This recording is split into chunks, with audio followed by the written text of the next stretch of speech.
ለምን ወይም ደግሞ አብርሃም ካንቺ ጋር አይሆንም? ለምን? ምን ማለት ነው ኤፍሬም? ለዛም ይሄን ነገር ልነግርሽ ነው የመጣሁት። ምን አጠፋው ኤፍሬም? ምን አጠፋውበት ኤፍሬም? አብርሃም ላይ ምን አጠፋውበት? በጣም ነው ተወጥቶ እንዴት ነው ማለት በጣም ነው እንጂ ማፈቅረው ከመውደድም በላይ ኦኬ ታፈቅሪዋለሽ ነው? አሁን በደንብ ነው ማፈቅረው። ምን እንሰሳታለን መሰላችሁ ቤተሰቦች? አብዛኛው ጊዜ ያው እኛ ሰዎች ስንባል የሚያፈቅርን ሰው አይደለም የምናፈቅረው እና ያፈቅረኛል እኮ አሁን ኤፍሬም ዛሬ ምን ልትለኝ ነው እየመጣ ያለው?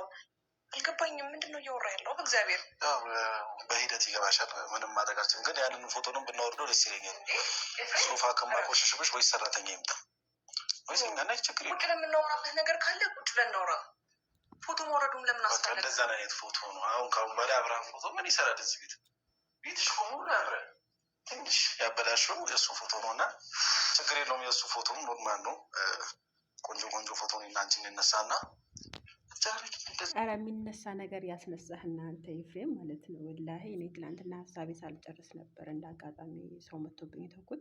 ሰላም ጤና ይስጥልኝ ውዶቼ፣ እንዴት አደራችሁ? ሰላም ነው።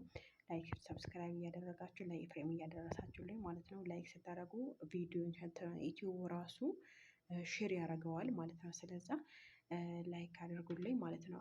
ሀሳብ አስተያየታችሁ ኮሜንት ስር ገለጹልኝ። የኤፍሬም ብልግና ይሄን ደረጃ በሚዲያ ላይ የወንድሙ ሚስት መመኘት ምን አመጣው የሚባለው ነገር በጣም ከባድ ነው። እኔ እንደውም ብራንክ መስሎኝ ነበረ፣ ግን ብራንክ አይደለም እና እሷ የተሳሳተችው ነገር መጀመሪያ መታረቋ ነው። ምክንያቱም ኤፍሬም ብዙ ጊዜ በብዙ ሚዲያዎች አልወዳትም፣ ኤፍሬም ለአብርሃም አትገባውም ብሎ በብዙ ሚዲያ አንደኛ ተናግሯል።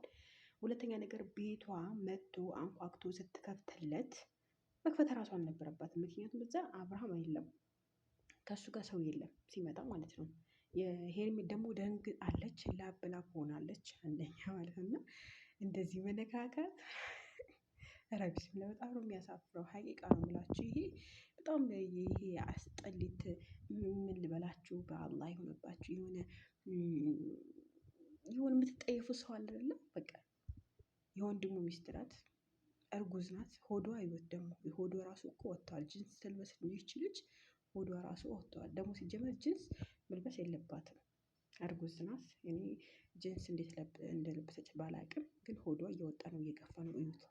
ግን ያም ሆኖ ስብሓንክ ያ ረበረ በጣም የወንድሙን ሚስት መመኘቱ ሳይቀር መነካካት። የእሱን ፎቶ እዚህ ቤት አይሰራም፣ ከሱ ከአሁን በኋላ አንቺና እሱ አትሆንም፣ ተለያይታቸዋል፣ እሱ መንገዱ መርጠዋል ምናምን እያላት ነው። እና ሲጀመር ማለት ነው ሲጀመር እኔ ልንገራቸው፣ አብርሽ የሚመርጠው ህይወት ሄርሜላና ሄርሜላ ብቻና ብቻ ነው። አንደኛ ኤፍሬም አንተ መቼም ቢሆን መቼም ከአብርሽና ከሄርሜላ ጋር አታጣላቸውም።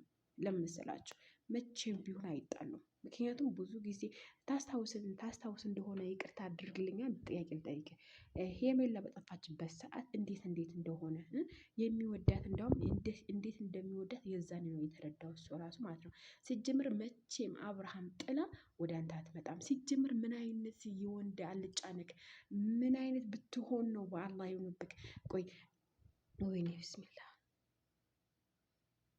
በጣም ነው ያስጠላኝ። ሀቂቃ ነው የምላችሁ። የወንድህንም ሚስት እንደዚህ ማማገጥ ምን አይነት ማማገጥ ይሉታል? ይሄ እኮ ከማማገጥ ምንም አይለያይም፣ ምንም ነገር ማለት ነው።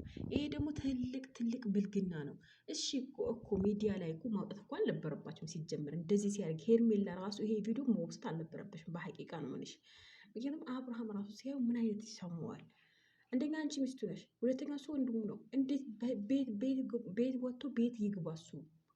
እና ሲጀምር ይሄ ቪዲዮ መፖሰት አልነበረበትም የምትሉ ጀማአቴ እስኪ ከታች ኮሜንት ስር አስቀምጡልኝ ሀሳብ አስተያየታችሁ። እና በጣም ብልግና ነው ሲጀመር። አሁን ቲክቶኩ ጥልቅ ብሏል። ወላሂ ነው። ምሽ በሌላ ቪዲዮ እመጣላችኋለሁ ኢንሻአላህ። ቪዲዮ ይሄ ቲክቶክ ላይ የሚወራበት ቪዲዮ አሳያችኋለሁ ሳይሆን እቦስተዋለሁ ኢንሻአላህ። ቆይ ቁጭ ብዬ አዳምጫቸው አወስተዋለሁ። ወላሂ ሙሉ ለሙሉ ስለ ሄርሜላና ስለ ኤፍሬም ነው። የሚገርማቸው ነው ጭራሽ አሁንማ ልጁ የኤፍሬም ነው ማለት ጀምረዋል። ኧረ ቢስሚላ። እኔ የምላችሁ ግን የሰውን ደም ስትመጡ የምትውሉት ለወልጆች። አሁን ሄርሜላ እንደዚህ አልቧታል፣ ላበላብ ሆናለች። አንደኛ ላበላብ በቃ ላብ ጨርሷታል እኮ ልጅቷ።